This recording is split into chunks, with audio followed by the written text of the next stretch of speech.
Peace of mind in daily living. Continuous, unbroken peace of mind in daily living, regardless of the circumstance we find ourselves in.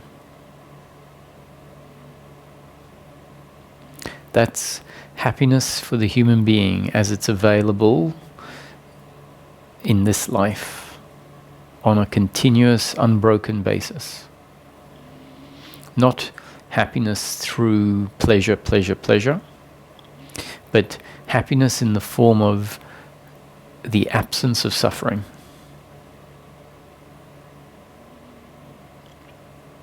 Very practical explanation, very simple, just the end of uncomfortableness with oneself and the other, which really comes back to an uncomfortableness with oneself. That is everyone's birthright to experience this peace of mind. It is the liberation from suffering, the recognizing oneself that has been forgotten, that the mystics and spiritual teachings have been speaking about for thousands of years.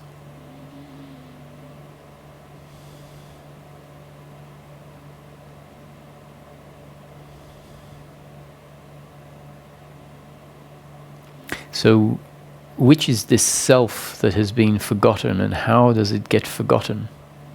So the words are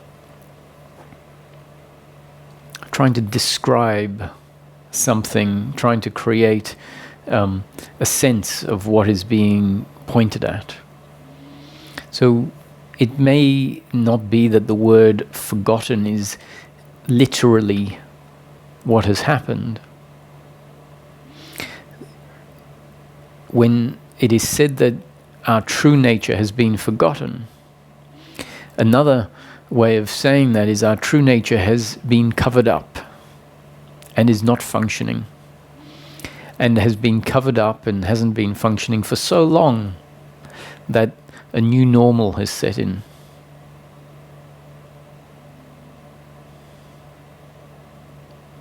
And the new normal includes our sense of self, the sense of self that has arisen within this new normal.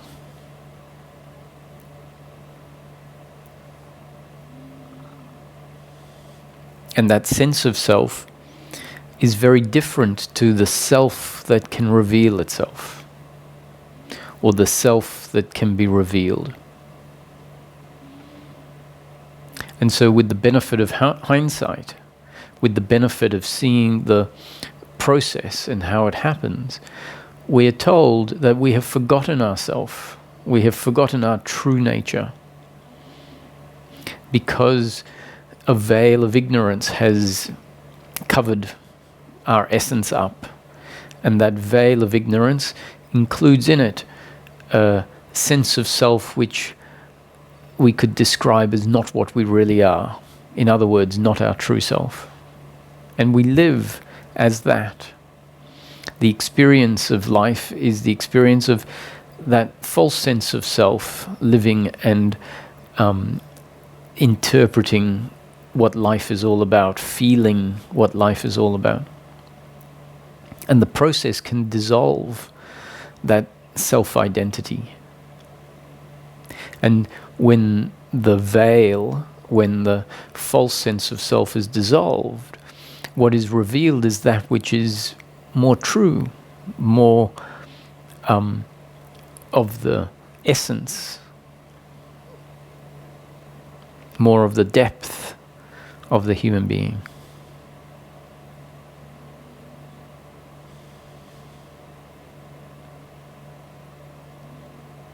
And in that shift, in that realization, in that falling away of the false self, there is a recognition, oh, this is what I have always been. And yet that false sense of self very effectively covers it up. And so then that's described as the forgetting of oneself, the living as something we are not.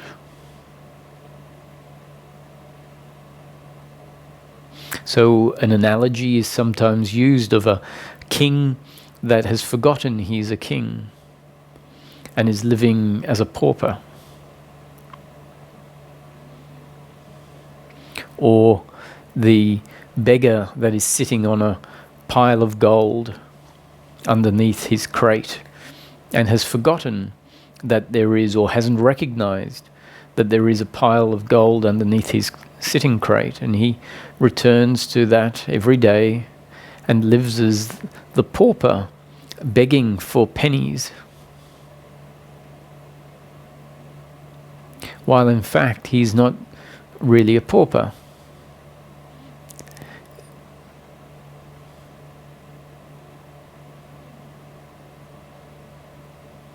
And if one day the king remembers his kingness, or the pauper remembers or finds this gold that he's been sitting on his whole life, it will dawn on him, oh, I was never poor. I just thought I was poor. I was never a servant. I was the king. I just thought I was a servant. So we can see how a belief can cover up the reality.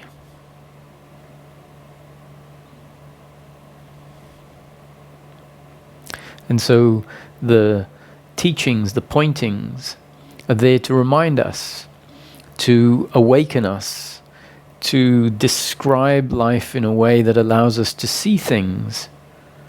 To turn inwards is the equivalent of look underneath your seat and see that you're sitting on a treasure. Whereas the beggar is continually looking outward, hoping to get a penny here and there. And so someone's whispering in the beggar's ear, just, you're sitting on a treasure. Stop believing you are poor. Stop putting all of your attention on that which is not true. And the beggar might say, look, there's lots of people walking past. I have to do my job. Please, I'll listen to what you have to say later. This is important. I need to beg.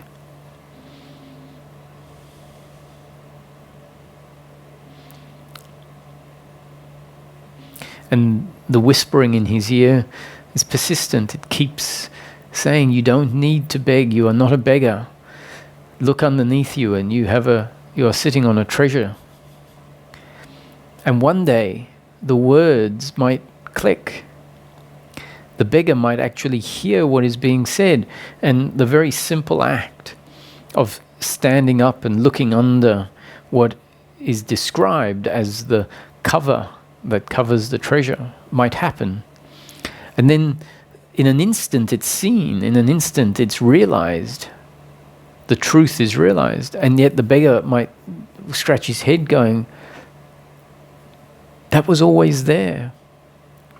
And the little voice, the friend, said, I've been telling you that for years and years and years, and you just didn't hear it.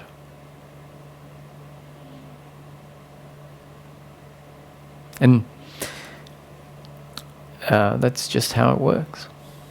So the teachings are there trying to get us to look in a new direction.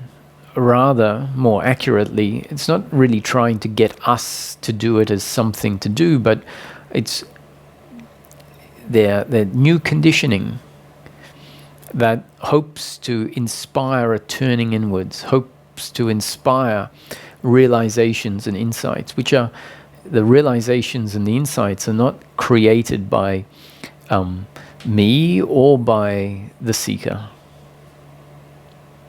They are like everything that happens in life, are happening according to God's will. God meaning source, the source of the whole creation.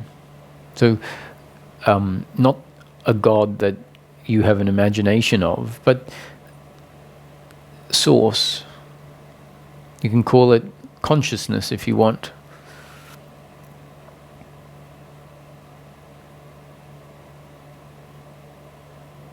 What is this God or this consciousness, this source? Well, we don't know. But we can look at all of life and say, well, there must be a source. Here it is. And so I would suggest a looking at source is not something outside that is creating all of this. Not something outside controlling you and me. That idea of source is something separate to the creation. The creator and the created. I would suggest that a healthy way of thinking about this, and as the thinking happens, which will just be an output because we have received new conditioning in the body-mind organism, and so thinking will just happen on its own. Just like speaking happens because we have been conditioned with a language skill, with conditioning that includes in it the capacity to speak a specific language, and that comes out of us. It's not our doing, it's a happening. The speaking is a happening. And the thinking about the creation and the source is a happening according to new conditioning that is being delivered to a body-mind instrument, not to a doer. The doer is a belief, an interpretation of how things happen that is part of the false sense of self. It is a misinterpretation of how things happen. So the image I would suggest of source is that source has turned into all of the manifestation. So the word manifestation really in this context means that which is something. So that means we can look at source before turning into something or everything, into the whole universe. Source was at rest.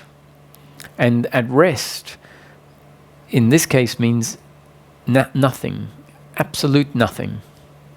So prior to the manifestation, or as the unmanifest, source was absolute nothing. Not dead nothing, because dead nothing can't turn into or become everything. But pure, infinite, creative potentiality. Potentiality is the important notion. Potential energy means unmanifest, but the potential to become. So source at rest, the unmanifest, absolute nothing, at some point has to explode into actualization. The unmanifest, because it is infinite potentiality, has to fulfill its potential at some point and become everything. Become time and space. Become the story of life as we know it. Become the sun and the planets and the galaxies and the galaxies beyond the galaxies. The universes beyond the universe, if that's what the unmanifest has become. So everything that is of form, including the subtle forms, including energy, including thought, including emotions, including awareness, beingness, are all source in manifestation. If the source in manifestation returns to the unmanifest, everything known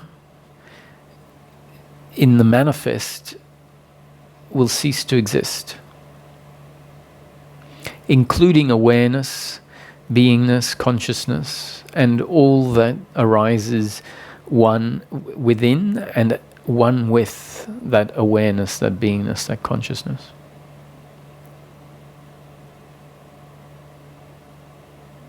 And so, source at rest, the unmanifest, not even aware of itself. It is so absolute nothing that there is absolutely nothing to be aware of, not even awareness itself. Now that can be, that can sound like it's going to short circuit someone's idea if source has been referred to as awareness, which it sometimes is. If we are told that the word source and awareness are synonymous with each other, then when we look at the unmanifested as source at rest, there's going to be an obstacle in our thinking allowing us to come close to the notion of absolute nothing, because it has been given a label of awareness. And so if source is being called awareness, we're going to think that nothing is basically just basic awareness. And I think that's something that needs to fall away, this idea that source at rest or the unmanifest is awareness.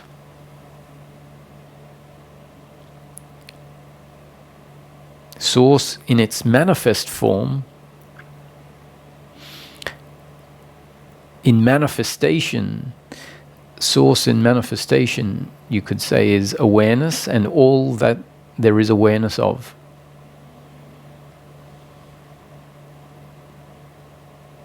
So we are all part of the manifestation. Our thoughts, our actions, the actions of the animals, the growing of the tree, the movement of the sun, is all part and parcel of the manifestation. From the beginning of time to the end of time, whatever happens is part of the manifestation, part of the creation. All are happening according to source. Source has become the entire manifestation. And source witnesses the manifestation it has become at no distance from the manifestation.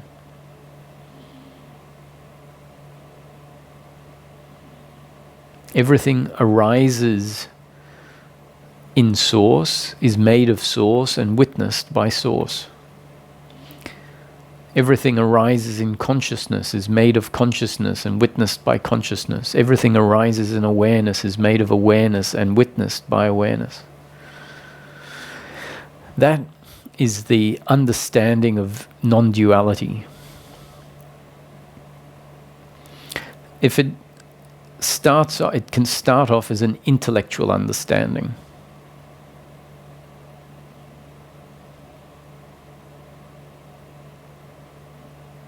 And as the supporting concepts that are there start to undo the beliefs that have been put in place of separation, the beliefs that get in the way of the recognition of oneness, the recognition of the non-dual nature of life, the not separateness of life, then what I'm describing becomes much more known, much more experienced, you could say.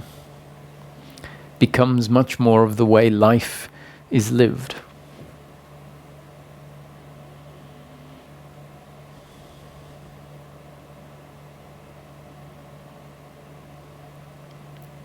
And it is the end of separation that manifests as peace of mind.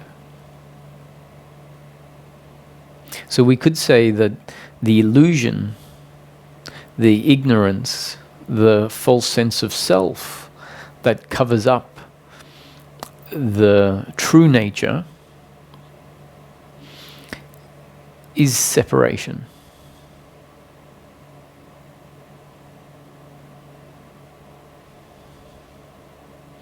It is separation that covers up the non-separateness. It is duality that covers up the non-dual.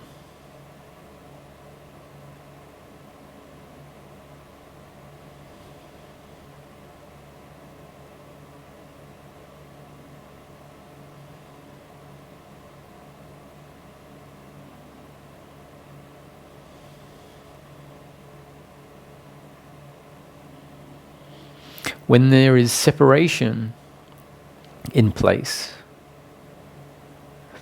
the human being knows themselves as separate, as alone, as disconnected.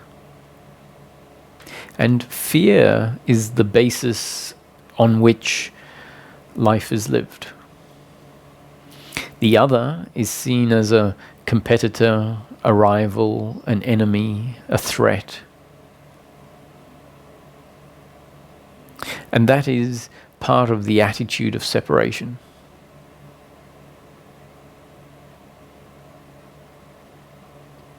With this attitude of separation, all-inclusiveness is not something that can happen. Because it is me and the other. And the other is seen as a threat. The other is the one seen to be delivering pain or taking away pleasure.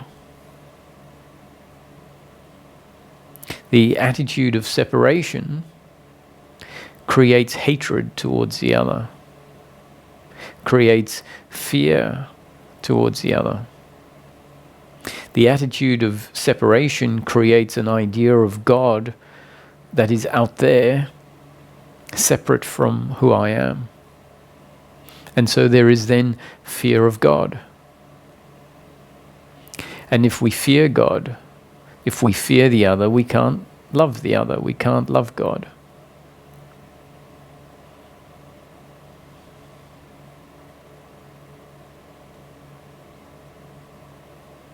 And as I describe it, as Ramesh used to describe it, love in this context, as the teaching puts it forward, is the absence of hate, the absence of fear, which really means the absence of blaming the other.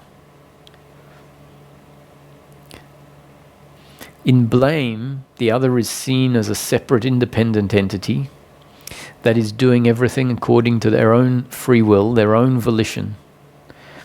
And what they do delivers either pleasure or pain to us. And when what the other does delivers pain to us, the attitude is, you hurt me, you delivered pain, which is an attack on who I am, because that sense of self, the false sense of self, relates to pleasure as that which will add to it, and pain that takes away from it, which is not the actuality. Our true self is not taken away from by pain and added to by pleasure. Yet the false sense of self sees it that way. So when the other functions in a way that delivers pain, the attitude says, you hurt me. You should have and could have done it differently. This is not how life should be. You hurt me, I hate you.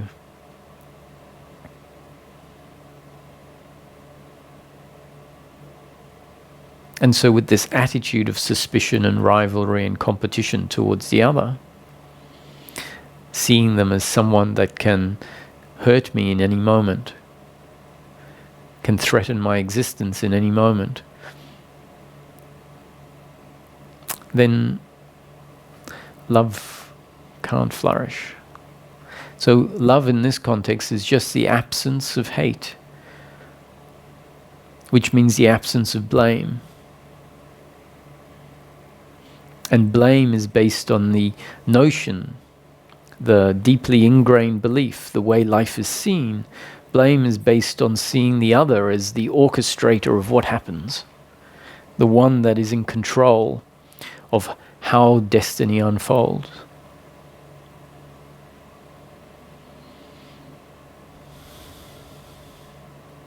And if we start to see that we have an idea about how things work, And that idea is of separation.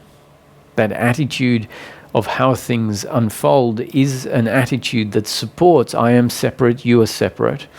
We each have our own free will, and we are each as separate, independent entities in control of whatever we do, whatever we say, whatever we think, whatever we feel, and how we act.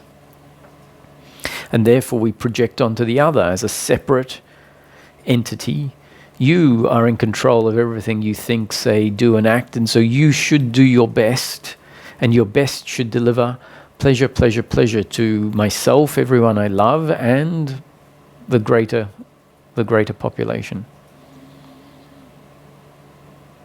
I am the doer how I know myself with the attitude of separation, and therefore I should and I could be perfect. If I try hard enough as the doer, I could be perfect, and therefore everything that I do should deliver the best for me, primarily the best for me, and in theory, because we want the best for us because the others do everything, then we'll have to say, well, I need to do the best for everyone else as well. And this attitude of separation, which really means the attitude of seeing myself as the orchestrator, as the one in control, is the basis on which there will be blame. I have to blame you as the doer that didn't do well enough, didn't perform up to scratch. I have to blame you for not performing up to scratch. I have to hate you. And I have to blame myself, which is shame and guilt. I have to hate myself, which is shame. Because I'm not good enough. I need to be perfect. And I have been far from perfect. So this attitude of separation is the attitude that allows guilt and blame to arise, and it's the basis on which pride arises. Pride is based on the same attitude that I am a separate doer, and so when things happen through me that deliver good outcomes, it's like, look what I have achieved, look what I have done. Look, I as the doer, I need to be appreciated and rewarded for my actions. And so we have pride and arrogance.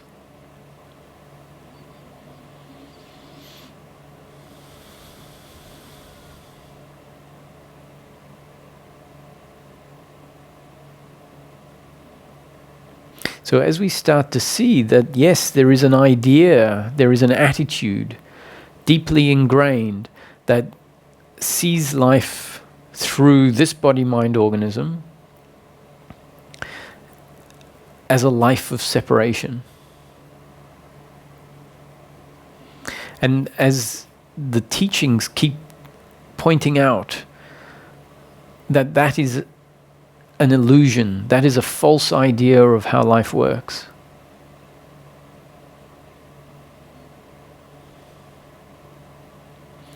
And as the teachings sink in and we start to observe what is being pointed at and start to see for ourselves that life is much more of a happening rather than my doing, the belief in separation starts to fall away, starts to get weaker.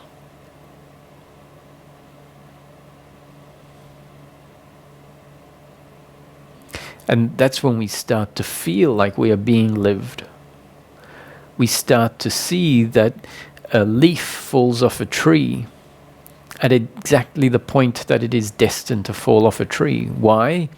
Because the falling off a tree is something affected by innumerable other variables that bring about that action. And those variables were affected by other variables, and it goes back and back to the very beginning of time. And so whatever happens can be seen to be a happening as a result of this flow of cause and effect. A leads to B, leads to C, leads to D. However, if we keep in mind that the whole of time has come into existence because source at rest has become the manifestation, has become the whole of time, then we might appreciate that it's not only that A leads to B, leads to C, leads to D, but D leads to C, leads to B, leads to A. The end of time has happened, and therefore C, if the end of time is D, and D has happened, then C must happen a very specific way in order for D to happen.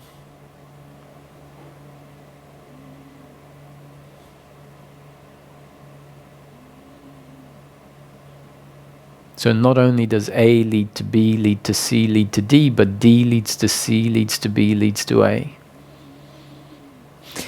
Life is a block, a predetermined story created by Source. Source has become the predetermined story. Source has become you and I.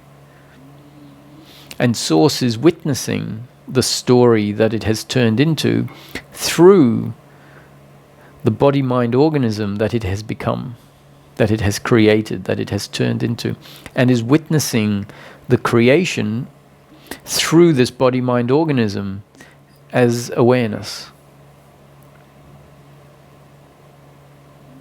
Source is not aware of life from out there. That would be separation. Source is aware of life right here, and you know exactly, precisely, to the smallest, most minute detail, you know what Source is aware of in each moment, because Source is having an experience of life through you and through me. The one Source, the one consciousness is functioning through each of us.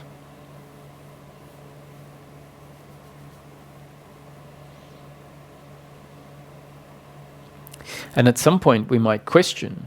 We know the consciousness functioning through our own body-mind organism. We are aware of life from the perspective of Roger. Maybe understanding that that is Source's experience of life. What I know as Roger's experience of life is not different from that which Source is experiencing.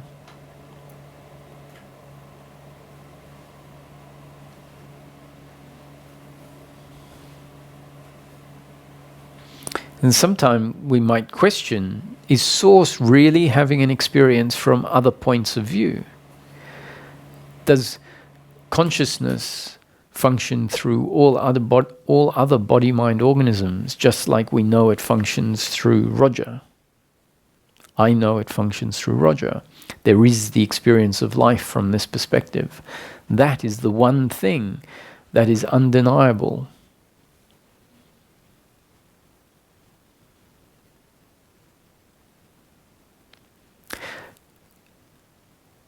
So the creation that awareness is aware of in this moment, and I suggest that we don't have an imagination of what awareness is aware of, because we might imagine awareness aware of the entire universe or multiverses. And when we're really present with what is now, we say, actually, I don't know that there is anything outside of this. And what is this? This is that which you, or in my case, that I am aware of. That is the only reality that is directly known. The reality that is right here. What is known right here is the universe in practical terms. For all intents and purposes, the universe in each moment is that which there is awareness of from your point of view. And to imagine, to believe the universe to be bigger than that is to create a here and a there, to create something outside of consciousness. Now, I'm not saying that there is nothing else outside of your own experience. I'm just saying don't believe that there is. See, so the thinking mind is so used to believing things based on what it's told or based on some experience. So we have an experience of a table, and we very quickly say that the table exists as a separate, independent object. It exists on its own merit. And so that becomes a belief based on an experience that we interpret a certain way. And as our thinking becomes more refined, we'll say, I don't believe that the table exists. That doesn't mean I believe it doesn't exist. And the thinking mind here is, well, if you don't believe the table exists, you must believe it doesn't exist. Which is not at all what letting go of belief means. Letting go of belief means I don't believe that humanity is heading for a disaster. I don't believe that humanity is going to wipe itself out in the next 5 years or next 10 years or next 200 years or next 1,000 years. I simply don't believe that. And so I wonder how many are listening to this that say, oh, in that case, he must believe that we have years and years of prosperity ahead of us, that humanity is going to awaken and that life is going to change in such a way that there is going to be unconditional love between all humans. I don't believe that.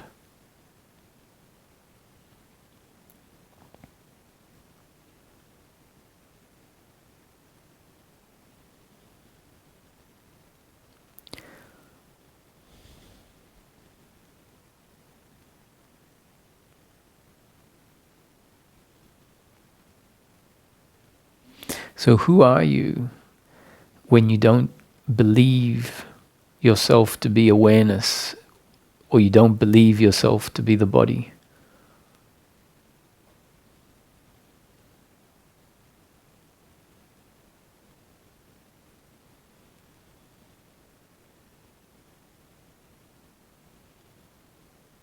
What is of the future if you don't believe the future to be good or bad?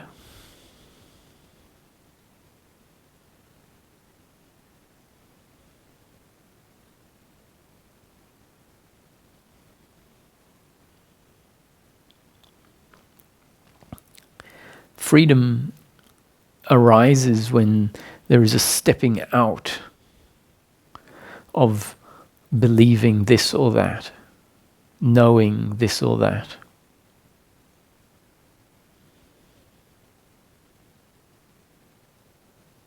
I can see the potentiality for humanity blowing itself up in 5 years, in 10 years, in 100 years, in 1,000 years. I can see the potentiality for humanity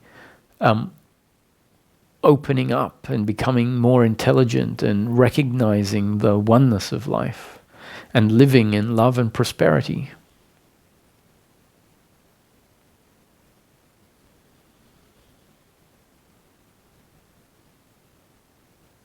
So do I believe that there is anything outside of my experience? No.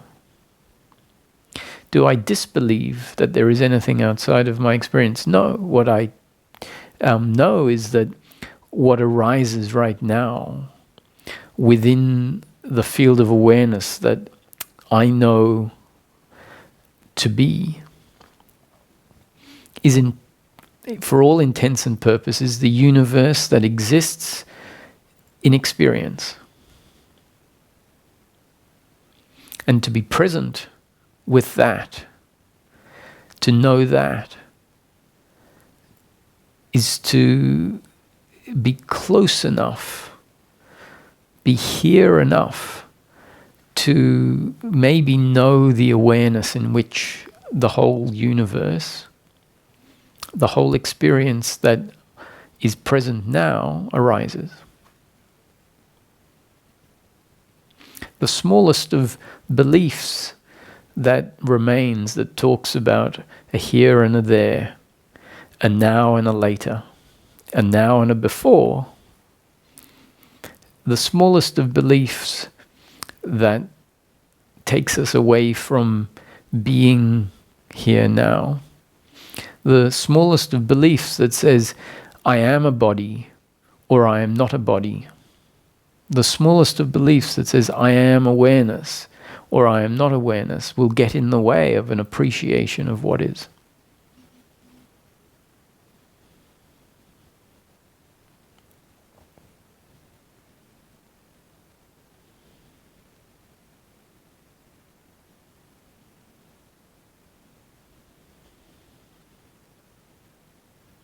So at some point we have to question, does the other have consciousness?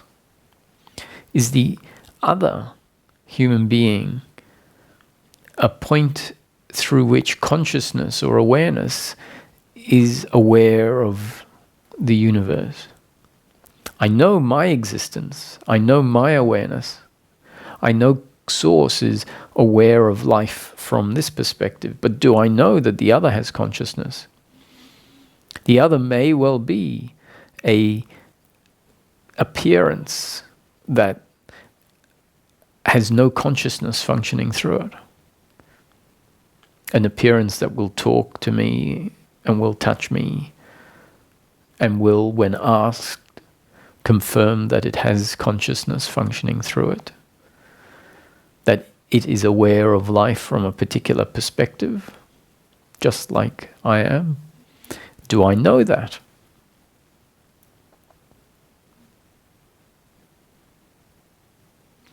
I don't know it. What I know is my own consciousness. That is undeniable. And the universe, the experience that arises in that consciousness is made of that consciousness and witnessed by that consciousness. And that consciousness is the consciousness of Source that at rest was absolute nothing, not even aware of itself, and in manifestation has turned into everything. Now, because I don't know whether the other has consciousness or not, doesn't mean that I believe they don't have consciousness. It doesn't mean I believe they do have consciousness. In practical terms, I find myself living life assuming that they have consciousness. Now, assuming doesn't mean that now I believe they have consciousness. I say, I have no reason to disbelieve that they have consciousness. I know I don't know, but the interactions that we have are all affirming, not confirming, not in an absolute way, but they affirm that the other is the same as I, a body-mind organism through which consciousness functions. I need to question this to become aware of the consciousness functioning through me, and to know that everything arises as an image within my consciousness, that the other is just an image in my consciousness. Am I an image in their consciousness? I don't know. But for practical purposes, we live life as if we are all body-mind organisms through which consciousness is functioning. Interhuman relationship. Life essentially is interhuman relationship on a practical level.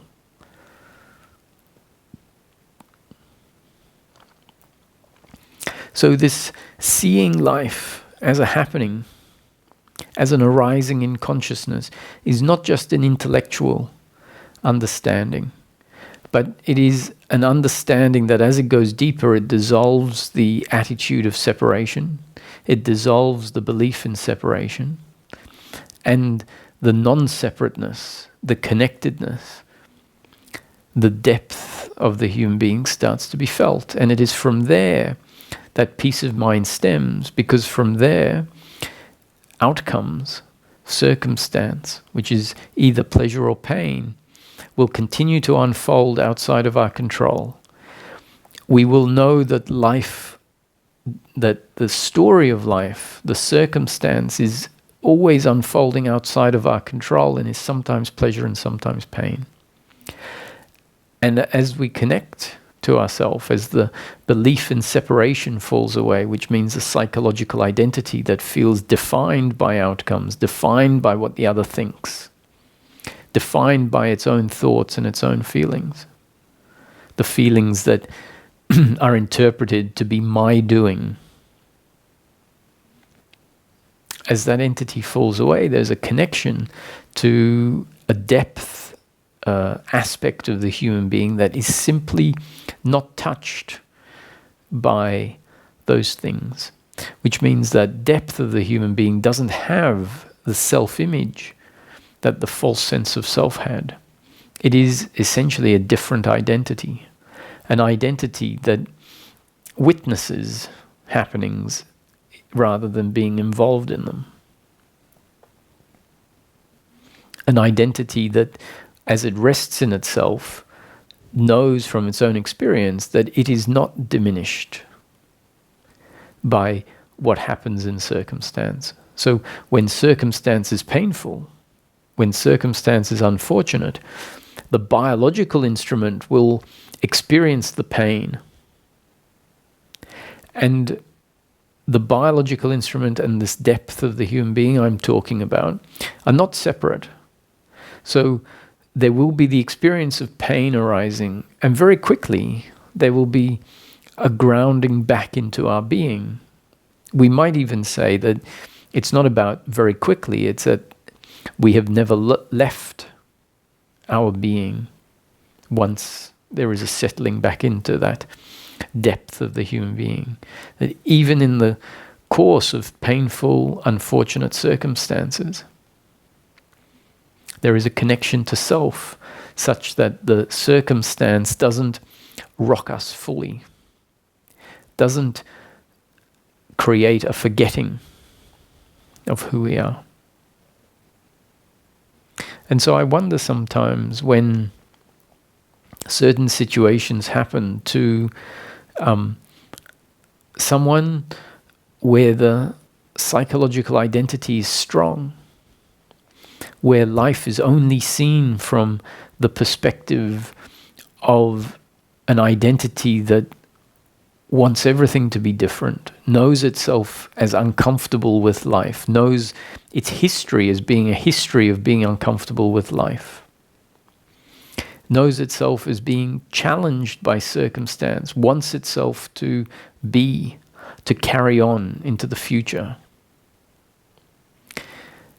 And I wonder what ground that person has to stand on when life is delivering challenging circumstance. So what ground is there any aspect that the person is in contact with that is able to know that things are okay, even in the face of unfortunate circumstance?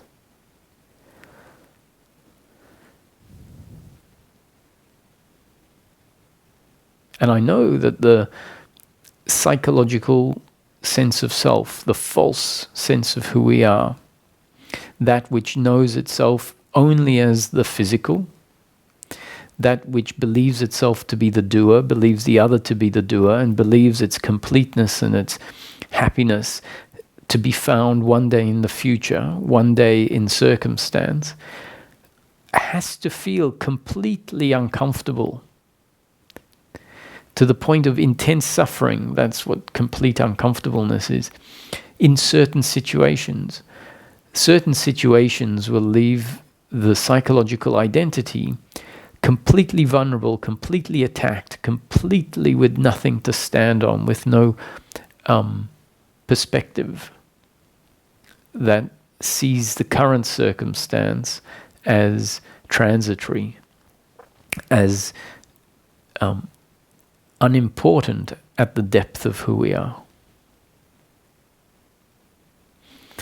So if we find ourselves on a spiritual seeking path where that psychological identity is being shown to be not what we truly are, where that psychological identity is having spotlights shone on it, and we're getting glimpses and seeing how that belief system creates the uncomfortableness, and how that belief system can start to dissolve, and how circumstance can mean something very different to us. When that starts happening, it's a great gift. We realize it's the greatest gift that can happen. Finding a connection to a part of who we are that allows us to be in life at peace.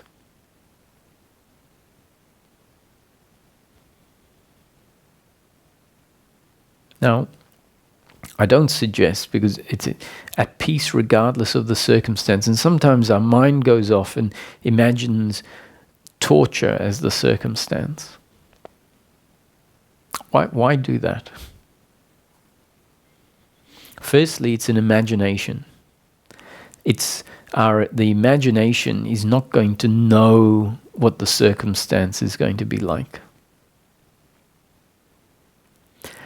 We might be surprised that as this depth is revealed, we might be surprised that even in those situations,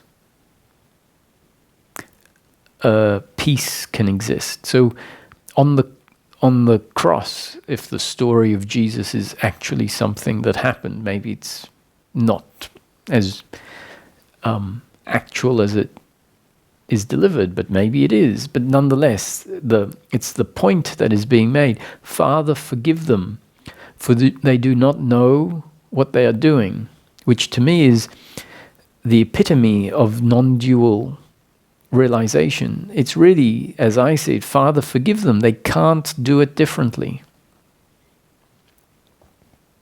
They don't know otherwise. They are instruments through which Source is functioning. And so the understanding of Jesus didn't hate those that were torturing him. The body experienced the pain, the physical pain, and there was probably emotional pain also at seeing the cruelty that humanity can deliver. But did that translate into hatred and vindictiveness and resentment? The teachings of Jesus and the teachings of Buddha and the teachings of Muhammad are, if we look at them, depictions of understanding, where we are all, in the Christian teachings, described as the Son of God. We are all expressions, creations of Source, Source at rest, the unmanifest, infinite creative potentiality, turned into, became, manifested, actualized into the whole of life.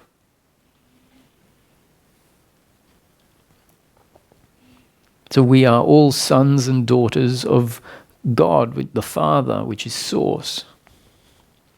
And Jesus was there trying to point out that we are all sons and daughters of God, meaning we are all instruments through which God is functioning. Not the Christian God, or the Islam God, or the Hindu God, or the Jewish God, but just Source.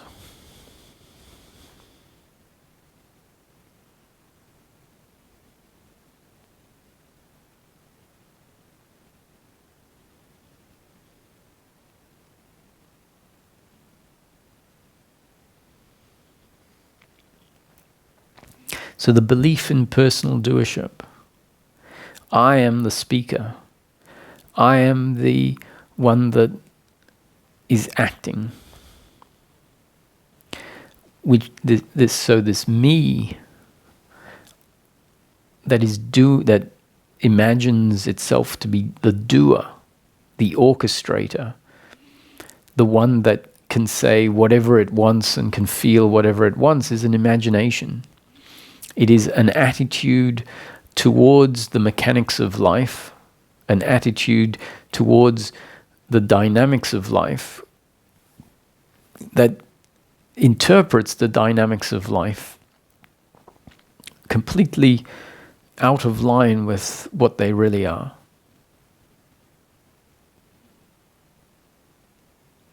So the separation is not about experiential separation. Where that becomes a bit complicated is that, and I've said it myself in the talk, is I say this is not about an intellectual understanding, but it's much more something that becomes felt, which implies experience. But what exactly am I talking about when I talk about the experience of non-separation, the experience of oneness? On the surface, we have to be forgiven for imagining that the experience of non-separation, the experience of oneness, is an experience of oneness where there is no separation. It is a state or an experiential understanding of non-separation. And so if we think about that, we will be waiting for the experience of oneness in the way that our intellect has concluded what that oneness experience is, what that oneness understanding is, the oneness knowing that is not intellectual. So there is a very important reason in non-dual teachings to talk about the understanding with a capital U or the knowing with a capital K as being a knowing or an understanding that is not the knowing or understanding of the intellect. It is not an intellectual understanding. It is not the grasping of a theory and saying, oh, I understand the theory of oneness, and so therefore I understand oneness. So if someone gives you a theory of oneness, like source at rest, the unmanifest is absolute nothing, pure, infinite creative potentiality that at some point explodes into everything, we might get that. We might say, yes, I see what you're saying. I can visualize it. I understand the words you're saying. And so we can close our eyes and imagine, have an imagination of this oneness, this source at rest turning into everything. And we might think that, oh, now I understand oneness. Because I understand the concept, I understand the imagery that has been put forward. And so we might think that that is the knowing or the understanding that non-dual teachings, and so non-dual teaching says that is not the understanding. That is not the knowing of oneness. So it says the knowing of oneness is experiential and not intellectual. So it's talking about the concept that someone can understand. That's an intellectual understanding. And so if there's someone is debating, oh, life is not separate because it's, and they are essentially repeating their intellectual understanding. So not necessarily just parroting words, because they have received the words and understood it for themselves intellectually. There is a level before that which is really just parroting the words, where you really haven't even understood intellectually what the words are saying. That is even less beneficial than the intellectual understanding. So the intellectual understanding is the beginning of the deepening of the process to what we can call total understanding. And the total understanding is not intellectual. And Ramesh was often misunderstood because the teachings that he put forward, which were a teaching from a knowing, were such that they were structured with very precise concepts that the intellect can understand. Why is that? Because it was understood that the intellectual understanding is the beginning of the deepening of the total understanding. And in fact, it's understood that someone can have an awakening experience where oneness is known experientially, and that is definitely not necessarily the understanding. Someone, what do you mean that's not the understanding? That is an experiential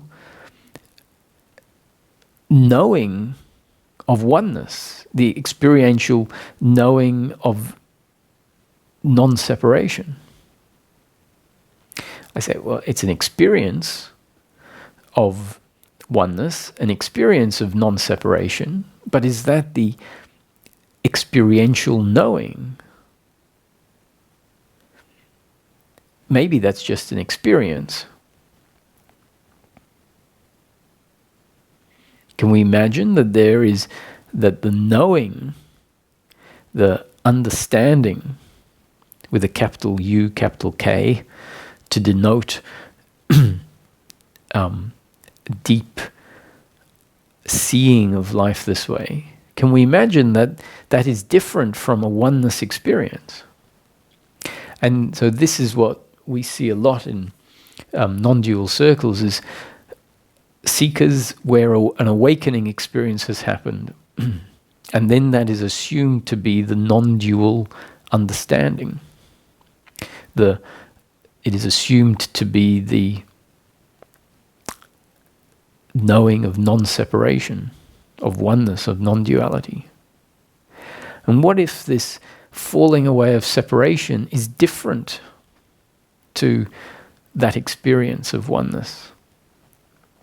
What if it's different to the witnessing experience or the witnessing state, where one knows oneself as formless awareness, where one experiences oneself as formless awareness in which everything arises? I contend that there are many people that have had that shift and can know experientially.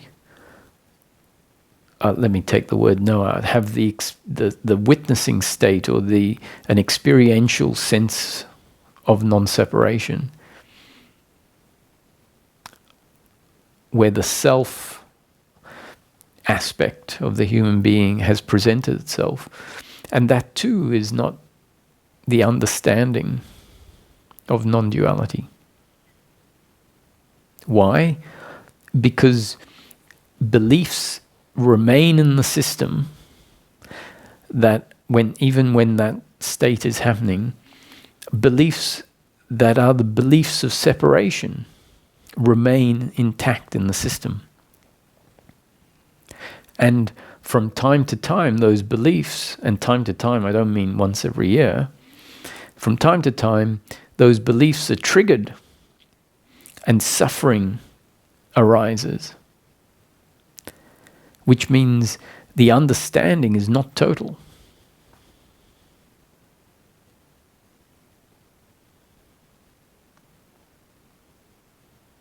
And so I was saying how that Ramesh has often received criticism from seekers, advanced seekers, even teachers,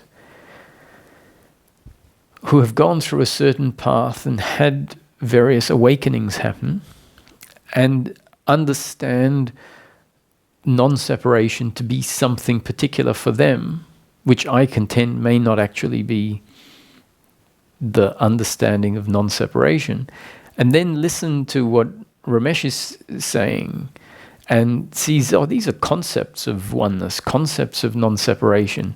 That can't possibly be it. He's completely missing the point and is thinking it's about an intellectual understanding of oneness. So that is the criticism lobbied. They will say that is not experiential, that is intellectual. And the irony is that those that have an experiential state of oneness are convinced that that is some absolute knowing that can't be wrong. And ironically, what that state includes in it is a lack of integration into being human, a phase that happens after that oneness experience. And it's a phase that requires certain concepts to be inserted into the system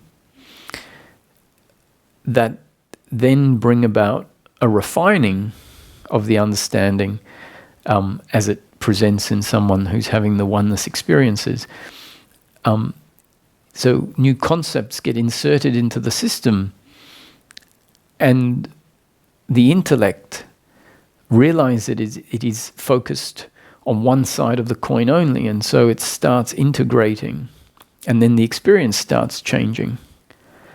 And so ironically, the state that some people who have criticized Ramesh are in my experience and my assertion is that that too will change.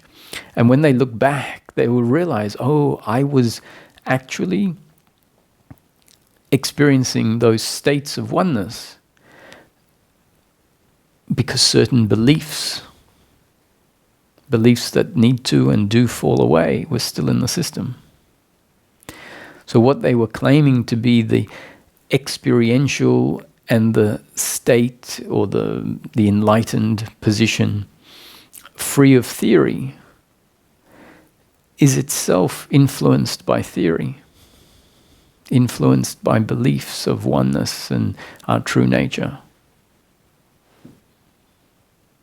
And as those remaining beliefs, the thorns that have been embedded in the thumb, essentially the spiritual teachings that have removed certain beliefs and then became embedded in the thumb and create that experience of oneness, as they get uprooted and thrown away,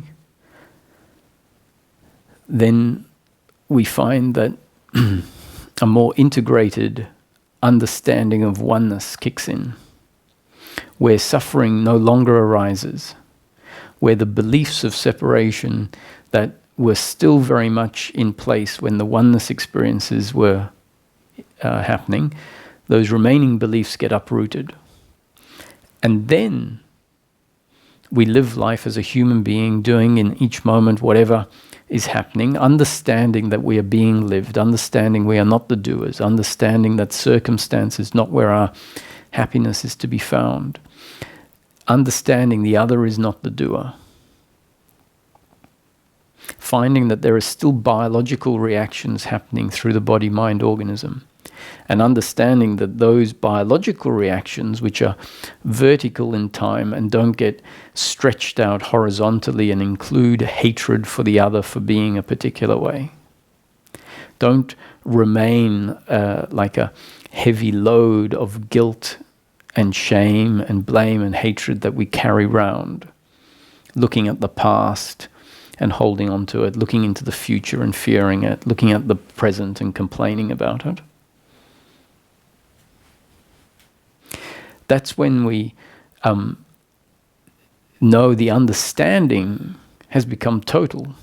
And that understanding doesn't mean that on an experiential level, an experience of life, there isn't still the sense of separation between me and the table, between me and the other, between me and the tree. The sense of separation is still very much there. We should know this by some simple thought experiments that don't have to be thought-wise, and you just need to get a hammer. And even if there is the state of witnessing happening, which can still happen even when this understanding becomes total, in that state we just need to get a hammer and hit the table really hard and be present with the experience.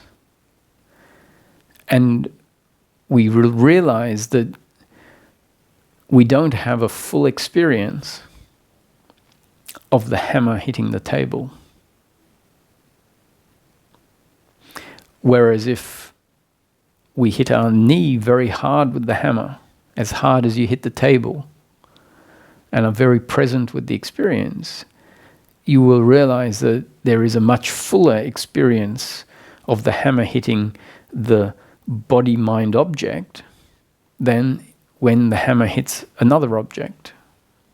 So we can start to refine our idea of I am everything to a more refined version that, everything arises within my field of consciousness, and therefore everything is made or within consciousness and registered by consciousness. And if we know what we're saying, made of consciousness.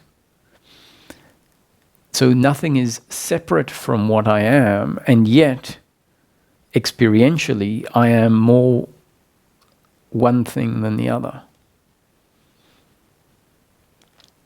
I am Roger and not the other. So what is the separation? The separation is the attitude towards oneself and towards the other of doership. Because doership means I know myself, I see myself as a separate, independent entity that is not influenced by life, that essentially is separate from life. So even when I talk about witnessing life, if the attitude of separation is in place, we will at first be witnessing and say, well, the one witnessing is separate from that which is witnessed. Because the belief in separation wants to hold on to or creates a sense that it is aware of everything else. So if we talk about life as oneness, at first, without us realizing, everything else is maybe seen as one, and I, the witness, which would include the body, is outside of the oneness. Then maybe the body gets included in the experience, but the thinking, the one that is thinking about oneness, is outside of the predetermined story. And when our thinking is registered as being part of the oneness, that the separation is really starting to fall away.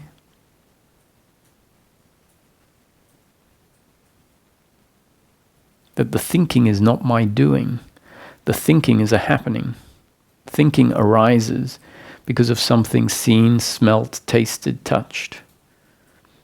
The thought happens before I know what the thought is.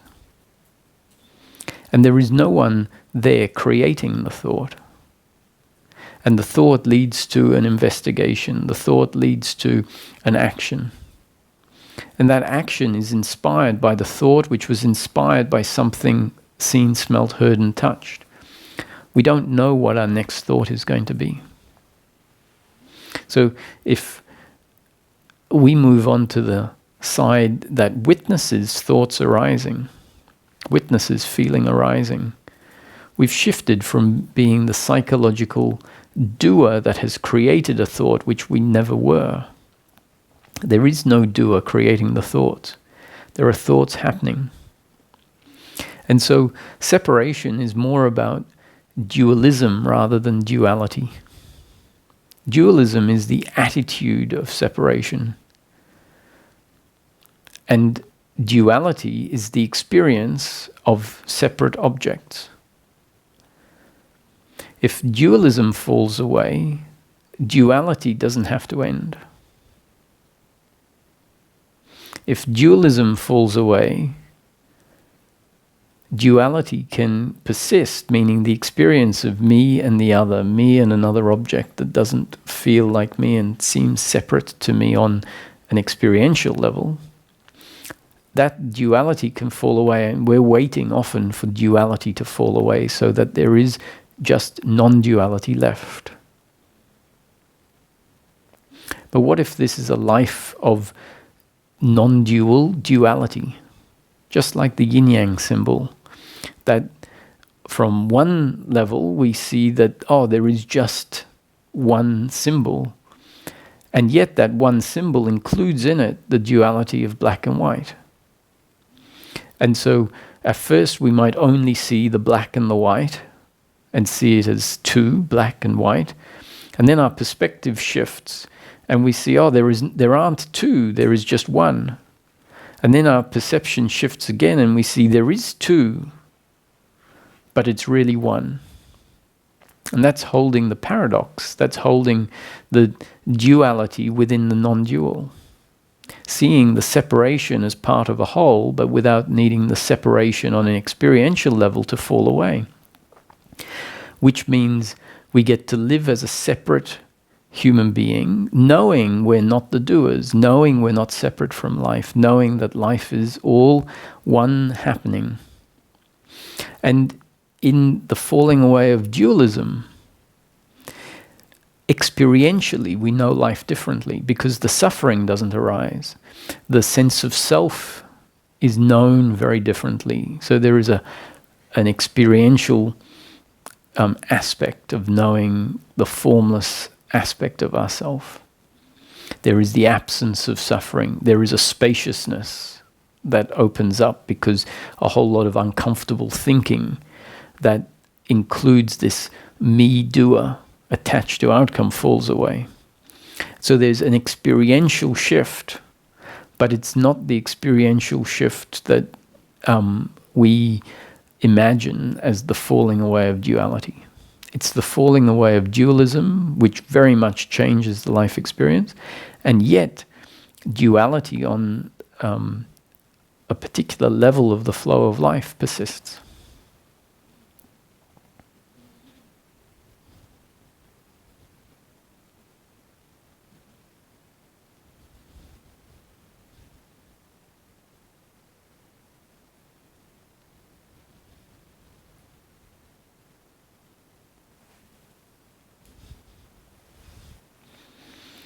So we'll see if there's any questions.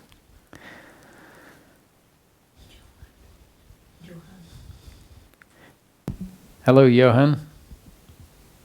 Hello, Roger. Hello, hello. Oh, I can hear myself. Oh, now it's better. Okay, so I don't really have a question. I think I just wanted to introduce myself. I've been watching these videos for a long time, wanting to have a question.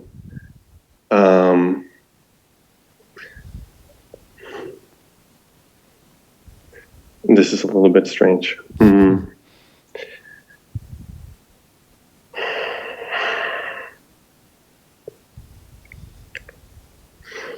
So I think what's really driving me here is I have this deep longing and this sense of something that I call like resting in my being. But there's a lot of doubt around this. And I think mostly because there's a lot of pain and anxiety, mostly in my chest and in my head area.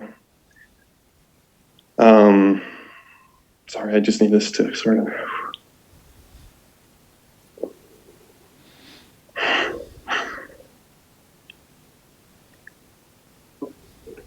And so, yeah, I can't really, I don't know how to trust this place that I can drop into, because I don't really have anyone to share it with, I think. Mm-hmm.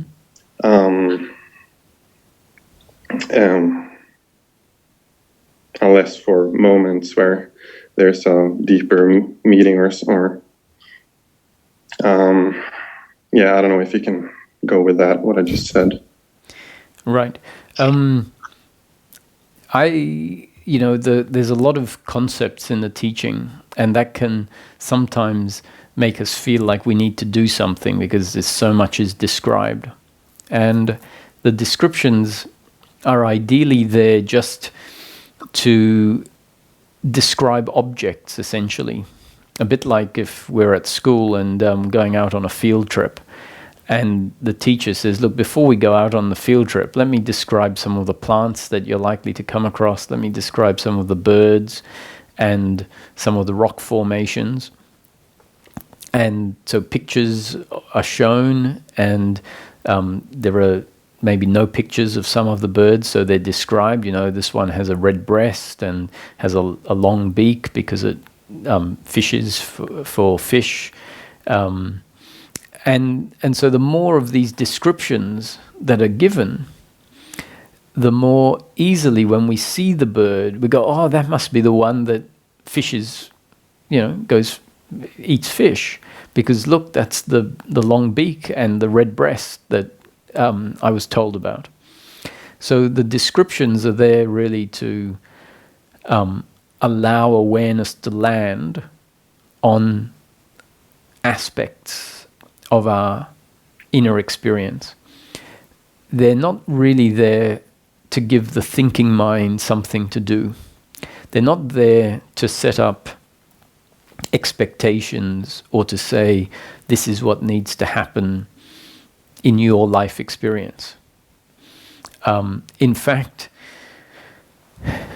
what I'm doing now in this conversation is trying to run interference in the likelihood of that happening, because the thinking mind is going to hear descriptions and turn them into things it has to achieve.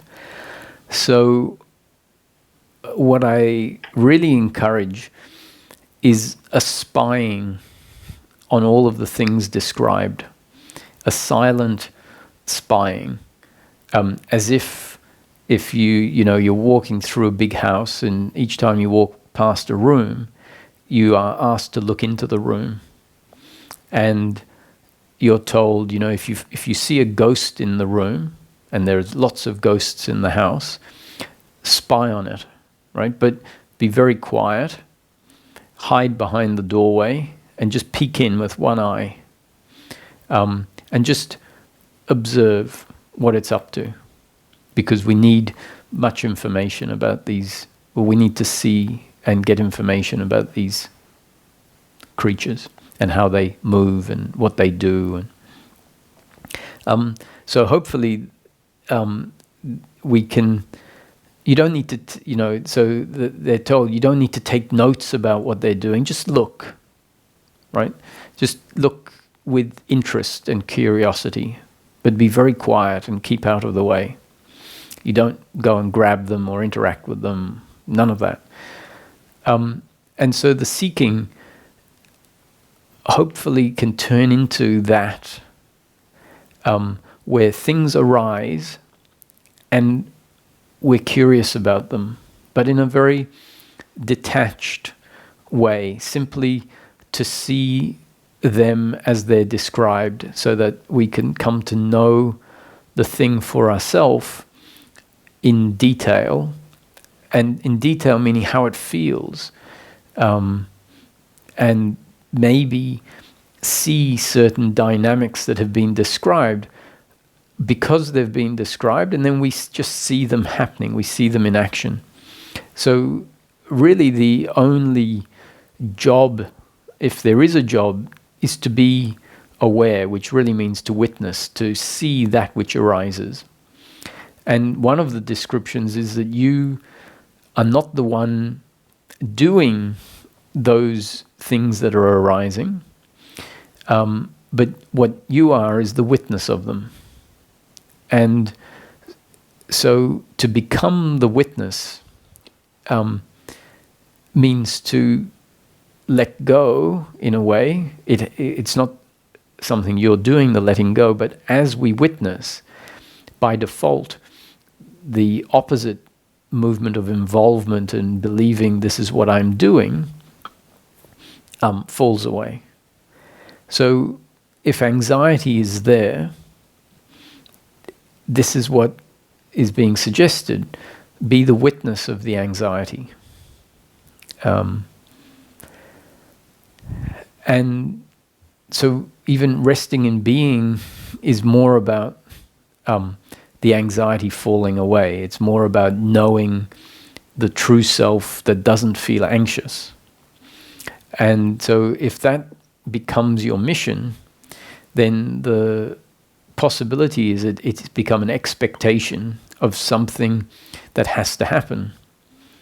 And if that's become the expectation of something to happen, that must happen, and that's what seeking is all about, knowing one's true nature and resting in being, then the attitude of watching everything that is described may have been corrupted, may have been compromised, innocently in a way, because you're not trying to hurt anyone by doing this resting in being. In fact, the intention is noble, and you want to, be yourself and know yourself truly. But I would suggest that's not really the methodology, or that's not the way it'll happen. The watching is what opens the door. The silent, effortless watching. Because watching doesn't require effort. If a car goes past you, you can't help but see it. You can't help but be aware of it. Awareness is naturally already functioning. You don't have to turn awareness on. So my hand is automatically seen, and I don't really mean just by the eyes, because the seeing, the witnessing of feelings is not done with the eyes, it's done more with the feeling. So they're really, it's in a way, it's unavoidable to do what I'm suggesting, unless the doing comes in and tries to do it, do something more than just being aware. I think, I don't know really what I said before, or how it came across. Mm-hmm. But I also experience when something that I want to call love.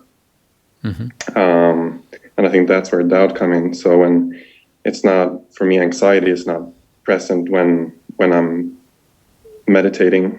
Of course it is, but not when I'm in that place that's making me keep seeking to find out if that's something that I can make more present in my life. So when I feel like I'm there, I'm in the place, I feel love, and then for just a limited time I can act on that and be loving toward people in my life, and then I feel like when I lose it so hard. It's like I become very doubtful, and like, what is this place? Why? What is this love? Is it true? Is it? So I think that's where the anxiety comes in. Yeah. So there's, in a way, that's the same movement. Is like you experience something, and then we want more of it, or we feel like it's a problem that it's changed. So the concept is saying, life is a happening, which means it's always changing. And if it's destined for you to experience love just for 5 minutes in a day, that is what is destined. And then that means for the other 23 hours and 55 minutes, it's destined to be no love. And our attitude towards life is, oh, I had 5 minutes of love, so how do I get another 5 minutes and another 5 minutes of it? Because when I have this love, then I'm very kind to other people, and when it falls away, then more of the fear comes out, or the aggression, or the selfishness, or whatever. And so we see the benefit of the love, and so we say, well, let me have more, not even as a selfish benefit, but for the others. And so what I'm saying, that's not, life doesn't care about that, really. Life is a creation created to unfold as it's destined. And having this attitude of seeing life as unfolding as destined means that a form of suffering of expectation and resistance to what is becomes less. And so from one perspective, that's going to sound like, oh, that's really terrible advice, because that's not going to give me any more love. But ironically, the love you're talking about is the falling away of expectation, the falling away of anxiety, the falling away of pride, the falling away of shame, the falling away of blame. And so seeing life as a story unfolding that's outside of your control, and you are the one that gets to experience what is unfolding, means that the attitude of doership, the attitude of expectation, the attitude of wanting there to be more love in your life falls away, because they're not congruent with each other. Whereas if we is that sorry. Go on. So I can hear that this feeling of love or connection that I feel sometimes is something that I want, obviously, to be more present. Mm-hmm. And I think what I am insecure of, or what I'm wondering about also with the spiritual teaching and your teaching, is if this has anything to do with the peace of mind that you're talking about. And if so, if it's something that, if this place is the place that I am to trust, or if it's something else that I think that's... Yeah, there's, I can call peace of mind love, but it's very different to a feeling of love. Peace of mind to me is love because it isn't in resistance to anything. So it is an attitude towards life as a whole. It's an attitude to the pain in life as being just as valid as the pleasure in life, because the pleasure and the pain are seen to be interconnected opposites that make up the whole.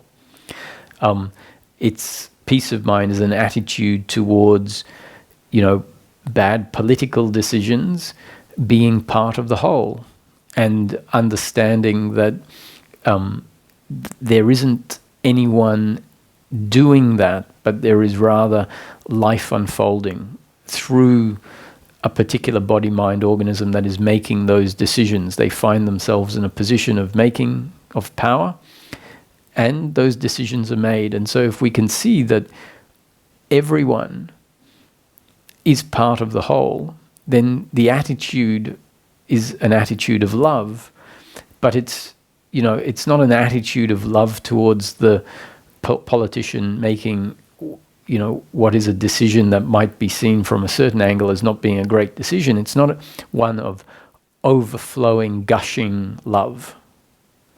Yeah. So peace of mind in this context isn't that sort of love. Now, if people, that sort of love experience is very much available. Agape is the Sanskrit word for this overflowing sense of love, which we get to experience sometimes, and it is very connected to what we can call true nature. But I wouldn't say that our true nature exhibits as any of those profound experiences on a continuous, unbroken basis.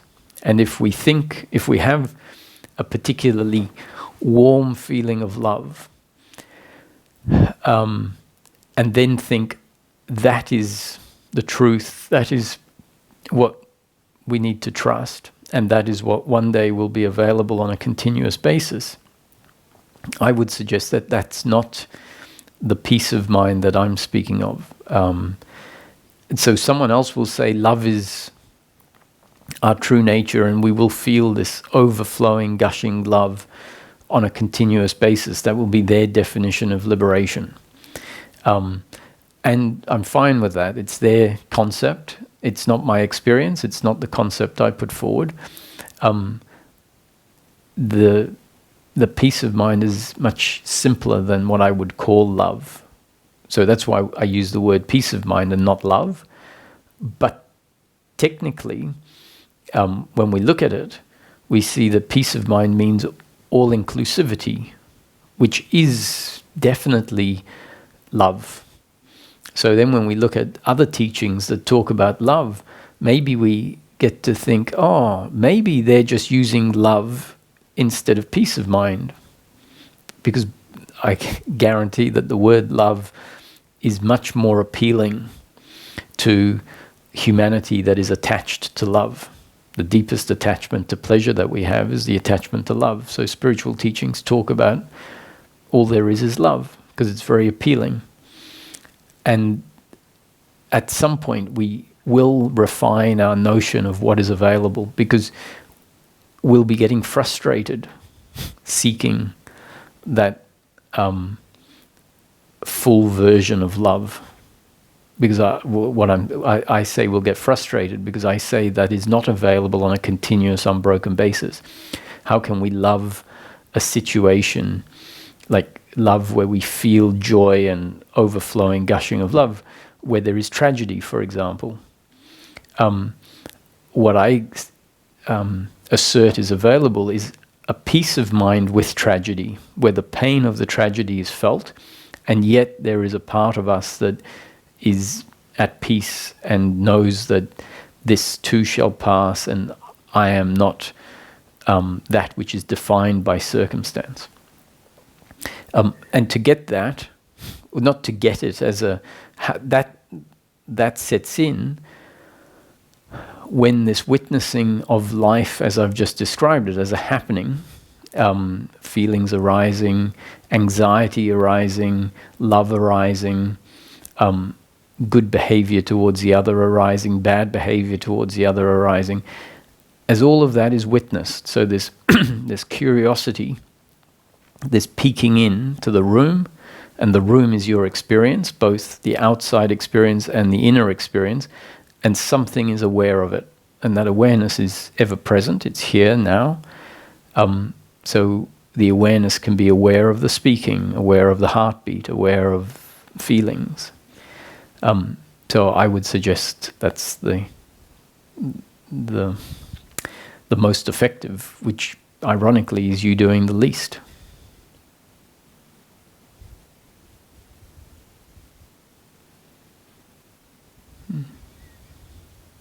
Okay. Yeah. Thank you. No problems. Thank you, Johan.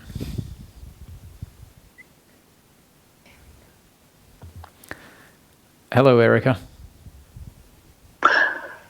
Hi, Roger. Hello. Are you able to hear me? Yes, loud and clear. I did unmute. Oh. Well, thank you first. And I'm glad to be a part of these satsangs. And I guess my question that I keep coming to is about the energy that is released. Mm-hmm. It's not my doing, but it is so, the being lived is so simple. And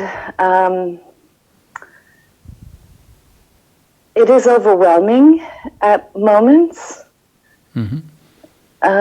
So if you can talk about that, when that has occurred, and I almost understand the phrase, life is a meditation in that. So that helps you understand that life is a meditation because it's so intense? it's not intense. I mean, it can be sensed as intense, but there's just such ease. Mm-hmm. And so I just do understand now when the phrase life is a meditation is used. Yeah.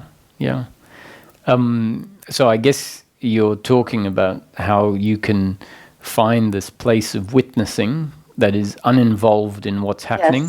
Yes. Yeah. Mm-hmm. And it's from that place of finding yourself uninvolved, yet the body can be involved in washing the dishes, in helping someone out of the car, in rushing across the street to help someone that's fallen over. And the same thing, if intense feelings are coming up, you might be rolled on the bed crying and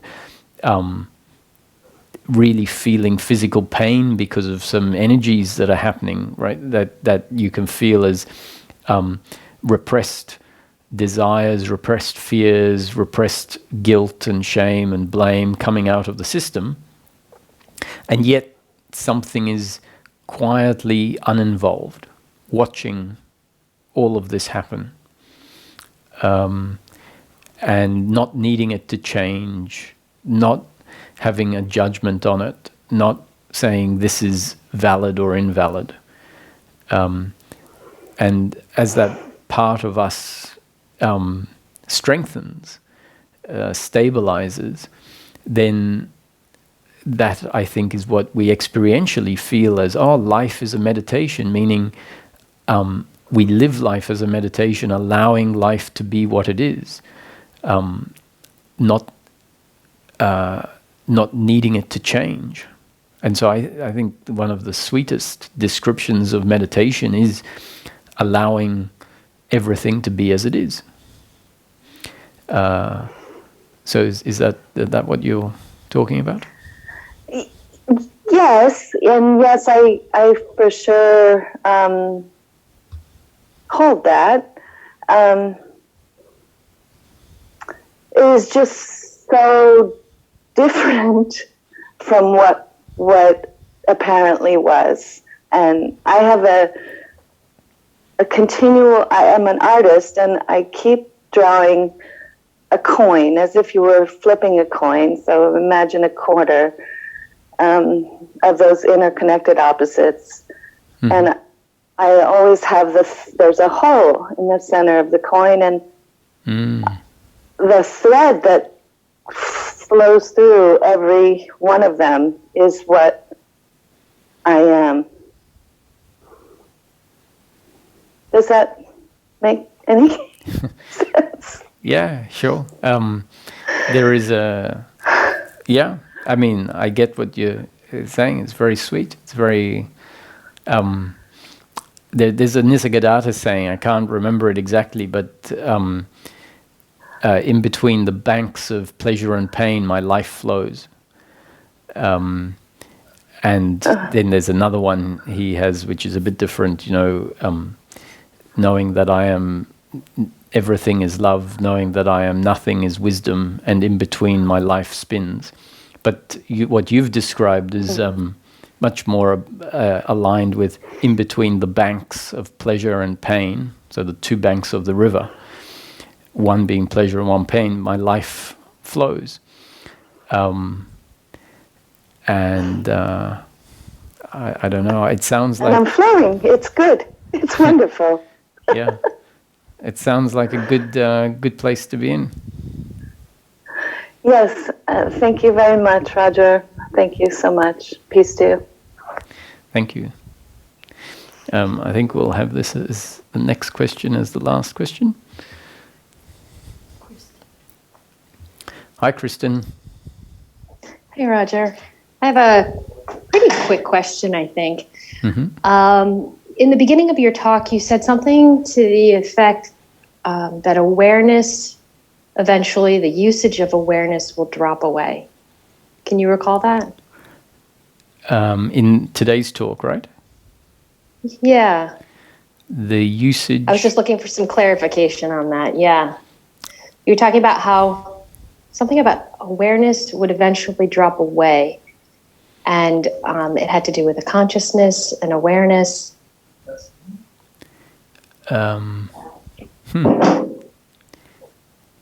I did say that knowing ourself as formless awareness in which everything arises, which is really one of the experiential states or awakening states, where the body is simply seen as an object, and what we know ourselves as the subject is awareness.